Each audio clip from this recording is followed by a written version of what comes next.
ಶ್ರೀಗುರುಭ್ಯೋ ನಮಃ ಶ್ರೀ ಪರಮಗುರುಭ್ಯೋ ನಮಃ ಶ್ರೀಮದಾನಂದತೀರ್ಥಭಗವತ್ಪಾದಾಚಾರ್ಯಗುರುಭ್ಯೋ ನಮಃ ಹರಿ ಓಂ. ನಾರಾಯಣಂ ನಿಖಿಲಪೂರ್ಣಗುಣೈಕದೇಹಂ ನಿರ್ದೋಷಮಾಪ್ಯತಮಮಪ್ಯಖಿಲೇಸ್ವಾಕ್ಯೈಃ ಅಸ್ಯೋದ್ಭವಾದಿದಮಶೇಷವಿಶೇಷತೋಪಿ ವಂದ್ಯಂ ಸದಾ ಪ್ರಿಯತಂ ಮಮ ಸನ್ನಮಾಮಿ ಹರಿ ಓಂ. ತದೇತದನುಪಪನ್ನಂ.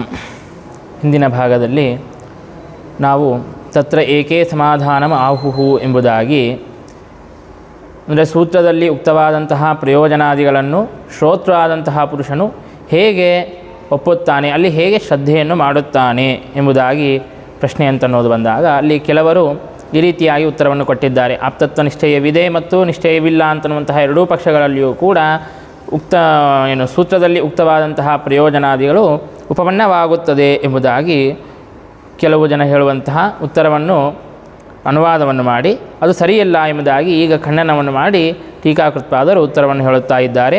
ತದೇತದ್ ಅನುಪಪನ್ನಂ. ಇಲ್ಲಿ ಆಪ್ತವಾಕ್ಯತೆಯ ಈ ಸೂತ್ರ ಅಂತನ್ನೋದು ಪ್ರಯೋಜನಾದಿಗಳ ನಿಶ್ಚಾಯಕವಾಗಿದೆ ಅಂತೇನು ಹೇಳಿದ್ದೀರೋ ಅದು ಸರಿಯಲ್ಲ ಅಂತ. ಯಾಕಂತ ತಥಾಹಿ ಯದಿ ತಾವತ್ ಆಪ್ತವಾಕ್ಯತೆಯ ಸೂತ್ರಮಿದಂ ಪ್ರಯೋಜನಾದಿರ್ ನಿಶ್ಚಾಯಕಂ ಸ್ಯಾತ್ ತದಾ ಆಗಮತೆಯ ನ್ಯಾಯಸೂತ್ರತ್ವ ಹಾನಿ. ಆಪ್ತವಾಕ್ಯತ್ವೇನ ಈ ಸೂತ್ರ ಅಂತನ್ನೋದು ಪ್ರಯೋಜನಾದಿಗಳ ನಿಶ್ಚಾಯಕವಾಗಿದೆ ಎಂಬುದಾಗಿ ಏನು ಹೇಳಿದ್ದೀರೋ ಅದು ಸರ್ವಥಾ ಸರಿಯಲ್ಲ. ಯಾಕೆ ಅಂತಂದರೆ, ಈಗ ಆಪ್ತವಾಕ್ಯತ್ವೇನ ಸೂತ್ರ ಅಂತನ್ನೋದು ಪ್ರಯೋಜನಾದಿಗಳನ್ನು ತಿಳಿಸಿಕೊಟ್ಟಿತು ಅಂತಾದರೆ ಆಗ ಇದು ವಾಕ್ಯರೂಪ ಅಂತಾಗಿ ಇದು ಆಗಮ ಅಂತಾಗಬೇಕಾಗುತ್ತದೆ ಹೊರತು ನ್ಯಾಯಸೂತ್ರತ್ವ ಅಂತನ್ನೋದು, ಅಂದರೆ ಈ ಎಲ್ಲ ಸೂತ್ರಗಳು ಕೂಡ ನ್ಯಾಯರೂಪವಾಗಿದೆ, ಅಂತಹ ನ್ಯಾಯಸೂತ್ರತ್ವಕ್ಕೆ ಹಾನಿ ಅಂತನ್ನೋದು ಬರಬೇಕಾಗುತ್ತದೆ. ಹಾಗಾಗಿ ಆಪ್ತವಾಕ್ಯತ್ವೇನ ಪ್ರಮಾಣವಾಗಿದೆ ಅಂತ ಹೇಳೋದು ಯುಕ್ತವಲ್ಲ. ಮತ್ತು ಅದಷ್ಟೇ ಅಲ್ಲದೆ ಆಪ್ತವಾಕ್ಯತೆಯ ಪ್ರಮಾಣ ಅಂತ ಹೇಳೋದಾಗಿತ್ತು ಅಂತಂದರೆ ಆಗ ಕಿಂಚ ಆಪ್ತತ್ವಂ ಸೂತ್ರಕೃತಃ ಏನ ವೇದಾದಿನ ಪ್ರಮಾಣೇನ ಅವಗಂತವ್ಯಂ ತೇನೈವ ಪ್ರಯೋಜನಾದ್ಯಪಿ ಸಂಬಂಧೋಪಿ ಶಾಸ್ತ್ರಸ್ಯ ಅವಗಮ್ಯತೆ ಇತಿ ವ್ಯರ್ಥಂ ತದಭಿಧಾನಂ ಆಪದ್ಯೇತ. ಸೂತ್ರಕಾರರಿಗೆ ಆಪ್ತತ್ವ ಅಂತ ಅನ್ನೋದು ನಿಶ್ಚಯವಾಗಬೇಕು. ಆಪ್ತವಾಕ್ಯತೆಯ ಪ್ರಮಾಣವಾಗಿದೆ ಅಂತ ಹೇಳಬೇಕು ಅಂತಂದರೆ ಆಗ ಸೂತ್ರಕಾರರಿಗೆ ಆಪ್ತತ್ವ ನಿಶ್ಚಯ ಅಂತನ್ನೋದು ಆಗಬೇಕಾಗುತ್ತದೆ. ಆ ಆಪ್ತತ್ವ ಅಂತನ್ನೋದು ಹೇಗೆ ತಿಳಿಯುತ್ತದೆ? ವೇದಾದಿ ಪ್ರಮಾಣಗಳಿಂದಾಗಿ ಆಪ್ತತ್ವವನ್ನು ತಿಳಿಯಬೇಕು. ಹಾಗಾಗಿ ಯಾವ ವೇದಾದಿರೂಪವಾದಂತಹ ಪ್ರಮಾಣದಿಂದಾಗಿ ಸೂತ್ರಕಾರರಿಗೆ ಆಪ್ತತ್ವವನ್ನು ತಿಳಿಯಬೇಕೋ ಅಂತಹ ವೇದಗಳಿಂದಲೇ ಸೂತ್ರಕ್ಕೆ ಪ್ರಯೋಜನಾದಿಗಳ ಸಂಬಂಧ ಅಂತನ್ನೋದು ಕೂಡ ನಿಶ್ಚಯವಾಗುತ್ತದೆ. ಹಾಗಾಗಿ ಮತ್ತೆ ಶಾಸ್ತ್ರದಲ್ಲಿ ಪ್ರಯೋಜನಾದಿಗಳನ್ನು ಹೇಳಿದ್ದು ವ್ಯರ್ಥ ಅಂತಾಗಬೇಕಾಗುತ್ತದೆ. ಇನ್ನು ಅದರಿಂದಾಗಿ ಆಪ್ತವಾಕ್ಯತೆಯ ಪ್ರಮಾಣ ಅಂತ ಹೇಳಿದರೆ ಈ ಎಲ್ಲ ದೋಷ ಇದೆ ಅಂತಂದರೆ ಏನು? ಆಪ್ತತ್ವ ನಿಶ್ಚಯ ಅಂತನ್ನೋದು ಯಾವ ವೇದಾದಿಗಳಿಂದ ಆಗುತ್ತದೆಯೋ ಅದರಿಂದಲೇ ಪ್ರಯೋಜನಾದಿಗಳ ಸಂಬಂಧವೂ ಕೂಡ ನಿಶ್ಚಯವಾಗುತ್ತದೆ ಎಂಬುದಾಗಿ ಒಂದು ದೋಷ. ಮತ್ತು ಅದಷ್ಟೇ ಅಲ್ಲದೆ ಆಪ್ತವಾಕ್ಯತ್ವೇನ ಪ್ರಮಾಣವಾಯಿತು ಅಂತಂದರೆ ಆಗ ನ್ಯಾಯಸೂತ್ರತ್ವಕ್ಕೆ ಹಾನಿ ಅಂತನ್ನೋದು ಬರಬೇಕಾಗುತ್ತದೆ. ಹಾಗಾಗಿ ಆಪ್ತವಾಕ್ಯತೆಯ ಪ್ರಮಾಣ ಅಂತ ಹೇಳಿ ಬರೋಂಗಿಲ್ಲ. ಇನ್ನು ಆಪ್ತತ್ವ ನಿಶ್ಚಯೇಪಿ, ಆಪ್ತತ್ವ ನಿಶ್ಚಯ ಇಲ್ಲದೇ ಇದ್ದರೂ ಕೂಡ ಕೃಷ್ಯಾದಿಗಳಲ್ಲಿ ಯಾವ ರೀತಿಯಾಗಿ ಸಂದೇಹಾತ್ ಪ್ರವರ್ತನ ಆಗುತ್ತಾನೆಯೋ ಅದೇ ರೀತಿಯಾಗಿ ಅರ್ಥಸಂದೇಹಾದೇವ ಪ್ರಯೋಜನ ಸಂದೇಹದಿಂದಲೇ ಪ್ರವರ್ತನ ಆಗುತ್ತಾನೆ ಅಂತೇನು ಹೇಳಿದ್ದೀರೋ ಅದು ಕೂಡ ಸರಿಯಲ್ಲ ಅಂತ ಹೇಳುತ್ತಾ ಇದ್ದಾರೆ. ಆಪ್ತತ್ವ ನಿಶ್ಚಯೇಪಿ ಅರ್ಥಸಂದೇಹಾತ್ ಪ್ರವೃತ್ತಿ ಇತಿ ಚ ಅತಿಸ್ತವೀಯ. ಇದು ಮೇಲ್ ನೋಡಲಿಕ್ಕೆ ಅತಿ ಸ್ಥೂಲವಾದಂತಹ ಉತ್ತರವಾಗಿದೆ. ಯಾಕೆಂದರೆ ಮೇಲ್ ನೋಡಲಿಕ್ಕೆ ಕೃಷಿಯಾದಿಗಳಲ್ಲಿ ಕೃಷಿಗಳನ್ನು ಪ್ರವರ್ತನ ಆಗ್ತಾನೆ, ಅಂದರೆ ಅಲ್ಲಿ ಧಾನ್ಯ ಅಂತನ್ನೋದು ಬರುತ್ತದೆಯೋ ಇಲ್ಲವೋ ಅನ್ನುವಂತಹ ಸಂದೇಹವಿದ್ದರೂ ಕೂಡ ಅಲ್ಲಿ ಪ್ರವರ್ತನ ಆಗ್ತಾನೆ. ಯಾಕೆ ಅಂತಂದರೆ ಅದು ಅಲ್ಪಾಯಾಸ ಸಾಧ್ಯವಾದಂತಹ ಕಾರ್ಯ. ಹಾಗಾಗಿ ಅಲ್ಪಾಯಾಸ ಸಾಧ್ಯವಾದದ್ದರಲ್ಲಿ ಕಥಂಚಿತ್ ಪ್ರವರ್ತನ ಆದರೂ ಕೂಡ ನಹಿ ಕಶ್ಚಿತ್ ಪ್ರಯೋಜನಾದಿ ಸಂದೇಹೇ ಅತಿ ಮಹಾಯಾಸ ಸಾಧ್ಯೇ ಪ್ರವರ್ತತೆ ಪ್ರಾಗುಕ್ತ ಅನರ್ಥ ಪರಂಪರಾಶ್ಚ ಕಥಂ ನ ಶಂಕೇತ. ಈಗ ಅತಿ ಮಹಾಯಾಸ ಸಾಧ್ಯವಾದಂತಹ ಒಂದು ಕಾರ್ಯದಲ್ಲಿ ಪ್ರಯೋಜನ ಸಂದೇಹವಿತ್ತು ಅಂತಂದರೆ ಯಾರೂ ಕೂಡ ಪ್ರವೃತ್ತರಾಗೋದಿಲ್ಲ. ಏನೋ ಅಲ್ಪಾಯಾಸ ಸಾಧ್ಯವಾಗಿ ಅಲ್ಲಿ ಪ್ರಯೋಜನಾದಿಗಳ ಸಂದೇಹವಿತ್ತು ಅಂತಂದರೆ ಪ್ರವೃತ್ತನಾಗುತ್ತಾನೆ ಹೊರತು ಅತಿ ಮಹಾಯಾಸ ಸಾಧ್ಯವಾದಂತಹ ಕಾರ್ಯದಲ್ಲಿ ಪ್ರಯೋಜನಾದಿಗಳ ಸಂದೇಹವಿದ್ದಾಗ ಯಾರೂ ಕೂಡ ಪ್ರವೃತ್ತರಾಗೋದಿಲ್ಲ. ಮತ್ತು ಅದಷ್ಟೇ ಅಲ್ಲದೆ ಹಿಂದೆ ಹೇಳಿದಂತಹ ಅನರ್ಥ ಪರಂಪರೆಗಳನ್ನು ಕೂಡ ಹೇಗೆ ಶಂಕಿಸೋದಿಲ್ಲ. ಅಂದರೆ ನಿಷ್ಪ್ರಯೋಜನಂ ವಾ ಇದಂ ಶಾಸ್ತ್ರಂ ಅಥವಾ ಮದನಭಿಮತ ಪ್ರಯೋಜನಂ ವಾ ಅಶಕ್ಯ ಸಾಧನ ಪ್ರಯೋಜನಂ ವಾ ಇತ್ಯಾದಿಯಾಗಿ ಏನು ಶಂಕೆಗಳನ್ನು ಮಾಡಿದ್ದಾರೆಯೋ ಆ ವಿಧವಾದಂತಹ ಅನರ್ಥ ಶಂಕ ಅಂತನ್ನೋದನ್ನು ಕೂಡ ಹೇಗೆ ಮಾಡೋದಿಲ್ಲ, ಬಂದೇ ಬರುತ್ತದೆ. ಹಾಗಾಗಿ ಆಪ್ತತ್ವ ನಿಶ್ಚಯೇಪಿ ಅರ್ಥಸಂದೇಹಾತ್ ಪ್ರವೃತ್ತಿ ಅಂತನ್ನೋದು ಕೂಡ ಸರಿಯಲ್ಲ. ಮತ್ತು ಹಾಗಾದರೆ ಸೂತ್ರದಲ್ಲಿ ಪ್ರಯೋಜನಾದಿಗಳನ್ನು ಹೇಳಿದ್ದು ಹೇಗೆ ನಿಶ್ಚಯವಾಗುತ್ತದೆ? ಆಪ್ತವಾಕ್ಯತ್ವೇನೂ ಅಲ್ಲ, ಆಪ್ತತ್ವ ನಿಶ್ಚಯ ಅಂತನ್ನೋದಿದ್ರೂ ಕೂಡ ಅರ್ಥಸಂದೇಹಾತ್ ಪ್ರವೃತ್ತಿ ಅಂದರೆ ಅದೂ ಕೂಡ ಅಲ್ಲ ಅಂತ ಹೇಳುತ್ತಾ ಇದ್ದೀರಿ. ಮತ್ತು ಅದು ಹೇಗೆ ಪ್ರಯೋಜನಾದಿಗಳ ನಿಶ್ಚಯಕವಾಗುತ್ತದೆ ಅಂತ ಕೇಳಿದರೆ ಅದಕ್ಕೆ ಉತ್ತರವನ್ನು ಹೇಳುತ್ತಾ ಇದ್ದಾರೆ. ತಸ್ಮಾತ್ ನೇದಂ ಪ್ರಯೋಜನಾದ್ಯುಪದೇಶ ಮಾತ್ರಂ ಕಿಂತು ಶ್ರೌತಸ್ಯ ಪ್ರಯೋಜನಾದೇಹ ನ್ಯಾಯೇನ ಉಪಪಾದನಾರ್ಥಂ ಇತ್ಯೇವ ಪರಿಹಾರಃ. ಇದು ಕೇವಲ ಸೂತ್ರದಲ್ಲಿ, ಪ್ರಥಮ ಸೂತ್ರದಲ್ಲಿ ಕೇವಲ ಪ್ರಯೋಜನಾದಿಗಳನ್ನು ಉಪದೇಶ ಮಾತ್ರ ಮಾಡುತ್ತಾ ಇಲ್ಲ, ಕೇವಲ ಪ್ರಯೋಜನಾದಿಗಳ ಉಪದೇಶವನ್ನು ಮಾಡುತ್ತಾ ಇಲ್ಲ. ಕಿಂತು ಶ್ರೌತಸ್ಯ ಪ್ರಯೋಜನಾದೇಹ, ಶ್ರುತಿಯಿಂದಲೇ ಪ್ರಯೋಜನಾದಿಗಳು ಇವೆ ಎಂಬುದಾಗಿ ಉಕ್ತವಾಗಿದೆ. ಅಂತಹ ಶ್ರೌತವಾದಂತಹ ಪ್ರಯೋಜನಾದಿಗಳನ್ನು ನ್ಯಾಯದಿಂದಾಗಿ ಉಪಪಾದನೆಯನ್ನು ಮಾಡುತ್ತಾ ಇದ್ದಾರೆ ಎಂಬುದಾಗಿಯೇ ಪರಿಹಾರವನ್ನು ಹೇಳಬೇಕು.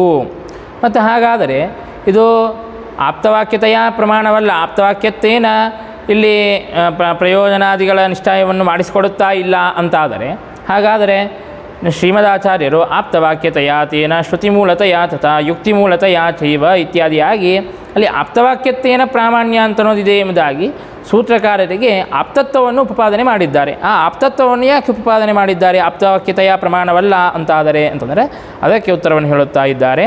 ಆಪ್ತತ್ವಂತು ನ್ಯಾಯಸ್ಯ ಉಪೋದ್ಬಲಕ ಮಾತ್ರಂ ಇತಿ ಭಾಷ್ಯಕಾರಿಯಂ ತದ್ವ್ಯುತ್ಪಾದನಮಪಿ ನ ಅನರ್ಥಕಂ. ಆಪ್ತತ್ವ ಅಂತ ಅನ್ನೋದು ನ್ಯಾಯಕ್ಕೆ ಉಪೋದ್ಬಲಕವಾಗಿದೆ, ಅಂದರೆ ನ್ಯಾಯಕ್ಕೆ ಬಲವನ್ನು ತಂದುಕೊಡುತ್ತದೆ. ಏನು ಉಪೋದ್ಬಲಕ ಅಂತಂದರೆ ಅದಕ್ಕೆ ವಾಕ್ಯಾರ್ಥ ಚಂದ್ರಿಕಾದಲ್ಲಿ ಹೇಳುತ್ತಾರೆ, ನ್ಯಾಯಸ್ವರೂಪೇ ನ್ಯಾಯಸಾಧ್ಯ ಪ್ರಮೇಯೇವ ಅನ್ಯಥಾತ್ವ ಶಂಕಾ ನಿರಾಸೇನ ನ್ಯಾಯೋಪೋದ್ಬಲಕಂ ಎಂಬುದಾಗಿ.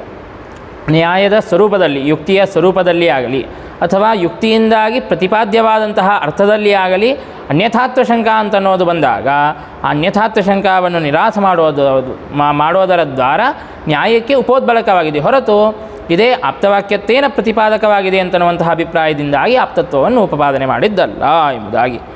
ಅತಏವ ಅಸ್ಯ ಸೂತ್ರಸ್ಯ ನ ಶಾಸ್ತ್ರಬಹಿರ್ಭಾವ. ಈ ರೀತಿಯಾಗಿ ಈ ಸೂತ್ರವೂ ಕೂಡ ನ್ಯಾಯರೂಪವೇ ಆಗಿದೆ. ಆದ್ದರಿಂದಾಗಿ ಇದಕ್ಕೂ ಕೂಡ ಶಾಸ್ತ್ರಬಹಿರ್ಭಾವ ಅಂತನ್ನೋದಿಲ್ಲ. ಅಂದರೆ ಪ್ರಥಮ ಸೂತ್ರವೂ ಕೂಡ ಶಾಸ್ತ್ರಾಂತರ್ಗತವೇ ಆಗಿದೆ. ಪ್ರಥಮ ಸೂತ್ರದಲ್ಲಿ ಅಂದರೆ ಹಿಂದೆ ಒಂದು ರೀತಿಯಿಂದ ಉತ್ತರವನ್ನು ಕೊಟ್ಟಿದ್ರು. ಏನು? ಪ್ರಥಮ ಸೂತ್ರದಲ್ಲಿ ಪ್ರವೃತ್ತಿ ಇಲ್ಲ, ಕೇವಲ ವೃತ್ತಿ ಅಂತನ್ನೋದಷ್ಟೇ ಇದೆ. ಆ ಪ್ರಥಮ ಸೂತ್ರದಿಂದಾಗಿ ಪ್ರಯೋಜನಾದಿಗಳ ನಿಶ್ಚಯವಾದ ಮೇಲೆ ದ್ವಿತೀಯಾದಿ ಶಾಸ್ತ್ರದಲ್ಲಿ, ದ್ವಿತೀಯಾದಿ ಸೂತ್ರಗಳಲ್ಲಿ ಪ್ರವೃತ್ತಿ ಅಂತ ಇಲ್ಲೇನು ಹೇಳ್ತಿದ್ದಾರೆ ಅಂದರೆ ಪ್ರಥಮ ಸೂತ್ರವೂ ಕೂಡ ಅದು ಶಾಸ್ತ್ರವೇ ಆಗಿದೆ, ಶಾಸ್ತ್ರದಲ್ಲಿ ಅಂತರ್ಗತವೇ ಆಗಿದೆ ಹೊರತು ಶಾಸ್ತ್ರದಿಂದಾಗಿ ಬಹಿರ್ಭೂತವಾಗಿಲ್ಲ. ಮತ್ತು ಹಾಗಾದರೆ ಶಾಸ್ತ್ರದಲ್ಲಿ ಪ್ರಯೋಜನಾದಿಗಳ ನಿಶ್ಚಯ ಅಂತನೋದು ಆದರೇನೇ ಪ್ರವೃತ್ತಿ ಆಗುತ್ತದೆ. ಅದು ನಿಶ್ಚಯವಾಗದೇ ಇದ್ದಾಗ ಪ್ರವೃತ್ತಿ ಆಗೋದು ಹೇಗೆ?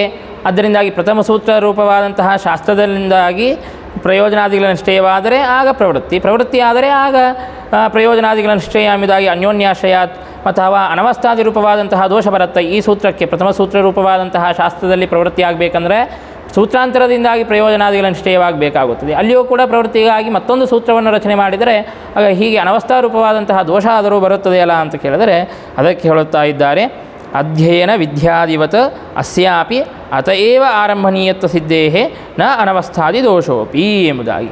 ಅಧ್ಯಯನ ವಿಧಿ, ಸ್ವಾಧ್ಯಾಯೋ ಅಧ್ಯೇತವ್ಯ ಎಂಬುದಾಗಿ ವೇದಮಂತ್ರ ಅಂತ ಅನ್ನೋದು ಸ್ವಾಧ್ಯಾಯದ ಅಧ್ಯಯನವನ್ನು ವಿಧಾನ ಮಾಡುತ್ತದೆ. ಅಲ್ಲಿ ಈ ವಾಕ್ಯವೂ ಕೂಡ ಸ್ವಾಧ್ಯಾಯವೇ ಆಗಿದೆ, ಸ್ವಾಧ್ಯಾಯತ್ವಾವಚ್ಛಿನ್ನವೇ ಆಗಿದೆ. ಅದರಿಂದಾಗಿ ಈ ವಾಕ್ಯವು ಸ್ವವ್ಯತಿರಿಕ್ತವಾದಂತಹ ವಾಕ್ಯಗಳಿಗೆ ಯಾವ ರೀತಿಯಾಗಿ ಅವು ಸ್ವಾಧ್ಯಾಯತ್ವಾವಚ್ಛಿನ್ನವಾದದ್ದರಿಂದಾಗಿ ಅಲ್ಲಿ ಅಧ್ಯಯನ ವಿಧಿಯನ್ನು ಉಪಪಾದನೆ ಮಾಡುತ್ತದೆಯೋ ಹಾಗೆ ಈ ವಾಕ್ಯವೂ ಕೂಡ ಸ್ವಾಧ್ಯಾಯೋ ಅಧ್ಯೇತವ್ಯ ಅಂತನ್ನುವ ವಾಕ್ಯವೂ ಕೂಡ ಸ್ವಾಧ್ಯಾಯತ್ವಾವಚ್ಛಿನ್ನವಾದದ್ದರಿಂದಾಗಿ ಅಲ್ಲಿಯೂ ಕೂಡ ಈ ವಾಕ್ಯದಿಂದಲೇ ಅಧ್ಯೇಯತ್ವ ಅಂತನ್ನೋದು ಸಿದ್ಧವಾಗುತ್ತದೆ. ಹೇಗೋ ಹಾಗೆ ಪ್ರಕೃತದಲ್ಲಿಯೂ ಕೂಡ ಪ್ರಥಮ ಸೂತ್ರರೂಪವಾದಂತಹ ಶಾಸ್ತ್ರದಿಂದಲೇ ಅದೂ ಕೂಡ ಶಾಸ್ತ್ರವೇ ಆದದ್ದರಿಂದಾಗಿ ಶಾಸ್ತ್ರತ್ವಾವಚ್ಛಿನ್ನವಾದದ್ದರಿಂದಾಗಿ ಪ್ರಥಮ ಸೂತ್ರದಿಂದಲೇ ಆ ಶಾಸ್ತ್ರಕ್ಕೂ ಕೂಡ ಪ್ರಥಮ ಸೂತ್ರಕ್ಕೂ ಕೂಡ ಆರಂಭನೀಯತ್ವ ಅಂತನ್ನೋದು ಸಿದ್ಧವಾಗುತ್ತದೆ. ಆದ್ದರಿಂದಾಗಿ ಶಾಸ್ತ್ರ ಬಹಿರ್ಭಾವ ಅಂತನ್ನೋದಿಲ್ಲ. ಆತ್ಮಾಶ್ರಯ ಅಂತ ಹೇಳ್ತೀವಿ ಅಂದರೆ ಆತ್ಮಾಶ್ರಯ ಪ್ರಾಮಾಣಿಕ.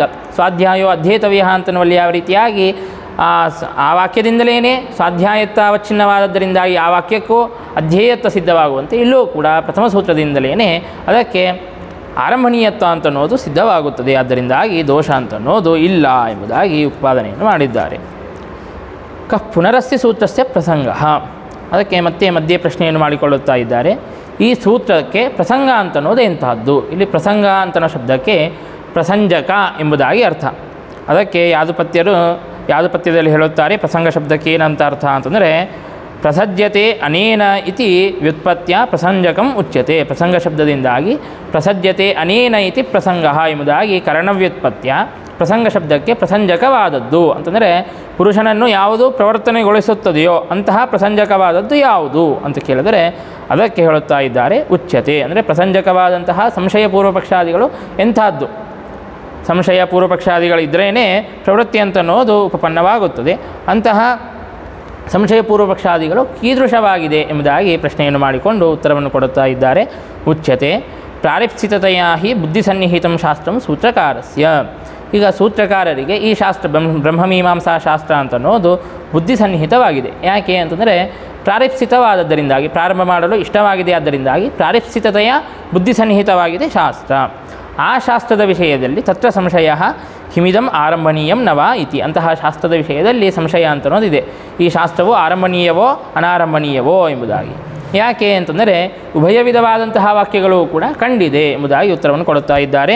ಉಪಲಭ್ಯಂತೆ ಖಲು ಉಭಯ ವಿಧಾನ್ಯಪಿ ವಾಕ್ಯಾನಿ ವಾಕ್ಯಂಚ ಇದಂ. ಈಗ ಆರಂಭಣೀಯವಾದಂತಹ ವಾಕ್ಯಗಳು ಕಂಡಿವೆ, ಅನಾರಂಭಣೀಯವಾದಂತಹ ವಾಕ್ಯಗಳು ಕೂಡ ಕಂಡಿದೆ. ಈಗ ಕಾಕದಂತ ಪರೀಕ್ಷಾ ವಾಕ್ಯಗಳೇನಿವೆಯಲ್ಲ ಅವು ಅನಾರಂಭಣೀಯ ಅಂತ ಕಂಡಿದೆ.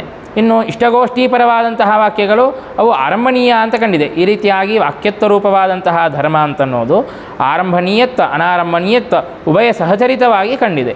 ಈಗ ವಾಕ್ಯಂಚ ಇದಂ, ಈ ಶಾಸ್ತ್ರವೂ ಕೂಡ ವಾಕ್ಯವೇ ಆಗಿದೆ. ಹಾಗಾಗಿ ವಾಕ್ಯತ್ವ ರೂಪವಾದಂತಹ ಸಾಮಾನ್ಯ ಧರ್ಮ ದರ್ಶನ ಅಂತನ್ನೋದಿದ್ದರಿಂದಾಗಿ ಅಲ್ಲಿ ಸಂದೇಹ ಅಂತನ್ನೋದು ಬರುತ್ತದೆ. ನಚ ವಿಶೇಷ ದೃಶ್ಯತೆ, ಸಾಮಾನ್ಯ ದರ್ಶನವಿದ್ದಂತೆ ವಿಶೇಷ ದರ್ಶನವೂ ಕೂಡ ಅಲ್ಲಿ ಸಂದೇಹಕ್ಕೆ ಕಾರಣವಾಗಿದೆ. ನಚ ವಿಶೇಷ ದೃಶ್ಯತೆ, ಆರಂಭಣೀಯತ್ವ ನಿಶ್ಚಾಯಕವಾದ ಅಥವಾ ಅನಾರಂಭಣೀಯತ್ವ ನಿಶ್ಚಾಯಕವಾದಂತಹ ವಿಶೇಷವೂ ಕೂಡ ತೋರುತ್ತಾ ಇಲ್ಲ. ಏನ ಅನ್ಯತರ ಪಕ್ಷ ನಿಶ್ಚಯ ಸ್ಯಾತ್, ಯಾವುದಾದ್ರೂ ವಿಶೇಷ ತೋರಿತ್ತು ಅಂತಂದರೆ ಆಗ ಯಾವುದೋ ಒಂದು ಪಕ್ಷದ ಆರಂಭಣೀಯತ್ವ ಪಕ್ಷನೋ ಅಥವಾ ಅನಾರಂಭಣೀಯತ್ವ ಪಕ್ಷನೋ ಯಾವುದೋ ಒಂದು ಪಕ್ಷದ ನಿಶ್ಚಯ ಅಂತನ್ನೋದು ಆಗುತ್ತಾ ಇತ್ತು. ಆದರೆ ಆ ವಿಧವಾದಂತಹ ವಿಶೇಷ ಅಂತನ್ನೋದು ತೋರುತ್ತಾ ಇಲ್ಲ. ಆದ್ದರಿಂದಾಗಿ ಯಾವುದೇ ವಿಧವಾದಂತಹ ಪಕ್ಷದ ನಿಶ್ಚಯ ಅಂತನ್ನೋದು ಆಗೋದಿಲ್ಲ. ಹಾಗಾಗಿ ಸಂಶಯ ಬರುತ್ತದೆ, ಆರಂಭಣೀಯಂವಾ ಅನಾರಂಭಣೀಯಂವಾ ಎಂಬುದಾಗಿ ಸಂದೇಹ ಅಂತನ್ನೋದು ಬರುತ್ತದೆ. ನಾನು ಕಸ್ಯ ಎಂ ಸಂಶಯ, ಹೋದರೆ ಸಂಶಯ ಬರುತ್ತದೆ ಅಂತ ಹೇಳುತ್ತಾ ಇದ್ದೀರಿ. ಈ ಸಂಶಯ ಅಂತನ್ನೋದು ಯಾರಿಗೆ ಬರುತ್ತದೆ? ನ ತಾವತ್ ಸೂತ್ರಕಾರಸ್ಯ, ಇಲ್ಲರಿ ವೇದವ್ಯಾಸ ದೇವರಿಗೇನೆ, ಸೂತ್ರಕಾರರಾದಂತಹ ವೇದವ್ಯಾಸ ದೇವರಿಗೇನೆ ಆರಂಭಣೀಯಂವ ಅನಾರಂಭಣೀಯಂವ ಅಂತ ಸಂದೇಹ ಬರುತ್ತದೆ ಅಂತ ಹೇಳ್ತೀವಿ ಅಂದರೆ ಅದು ಸರಿಯಲ್ಲ. ಯಾಕಂದರೆ ಅವಗತ ವಿಶೇಷತ್ವ, ಅವರಿಗೆ ಆರಂಭಣೀಯತ್ವ ನಿಶ್ಚಾಯಕವಾದಂತಹ ವಿಶೇಷ ಅಂತನ್ನೋದು ಉಪಲಬ್ಧವಾಗಿದೆ. ಆರಂಭಣೀಯ ಅಂತನ್ನುವಂತಹ ನಿಶ್ಚಯ ಅವರಿಗಿದೆ. ಇಲ್ಲದೇ ಇದ್ದರೆ ಅನ್ಯಥಾ ನಿರ್ಣಾಯಕ ಸೂತ್ರ ಪ್ರಣಯನ ಅನುಪಪತ್ತೇಹೇ, ಅವರಿಗೇನೇ ಈ ಸೂತ್ರಗಳು ಆರಂಭಣೀಯ ಅಂತನ್ನುವಂತಹ ನಿಶ್ಚಯ ಇರಲಿಲ್ಲ ಅಂತಾದರೆ ಆಗ ಆ ಸೂತ್ರಗಳ ರಚನೆಯನ್ನಾದರೂ ಹೇಗೆ ಮಾಡ್ತಿದ್ರು? ಮಾಡುತ್ತಾ ಇರಲಿಲ್ಲ. ಮಾಡಿದ್ದಾರೆ ಅಂತಂದಮೇಲೆ ಅವರಿಗೆ ವಿಶೇಷ ಅಂತನ್ನೋದು ತಿಳಿದಿದೆ. ಹಾಗಾಗಿ ಆರಂಭಣೀಯತ್ವ ನಿಶ್ಚಾಯಕವಾದಂತಹ ವಿಶೇಷ ಅಂತನ್ನೋದು ಅವರಿಗೆ ತೋರಿದೆ. ಹಾಗಾಗಿ ಅವರಿಗೆ ಆರಂಭಣೀಯತ್ವ ನಿಶ್ಚಯ ಅಂತನ್ನೋದು ಆಗಿದೆ ಎಂಬುದಾಗಿಯೇ ಹೇಳಬೇಕು. ಹಾಗಾಗಿ ಸೂತ್ರಕಾರರಿಗೆ ಸಂಶಯ ಎಂಬುದಾಗಿ ಹೇಳಿ ಬರಂಗಿಲ್ಲ.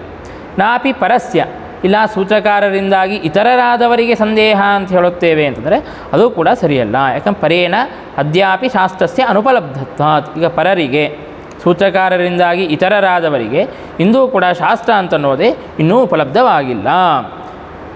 ಅನುಪಲಬ್ಧೇ ಚ ಸಮಾನ ಧರ್ಮದರ್ಶನಾದ್ಯಯೋಗೇನ ಸಂಶಯೋತ್ಪಾದ ಅನುಪಪತ್ತೇಹೇ.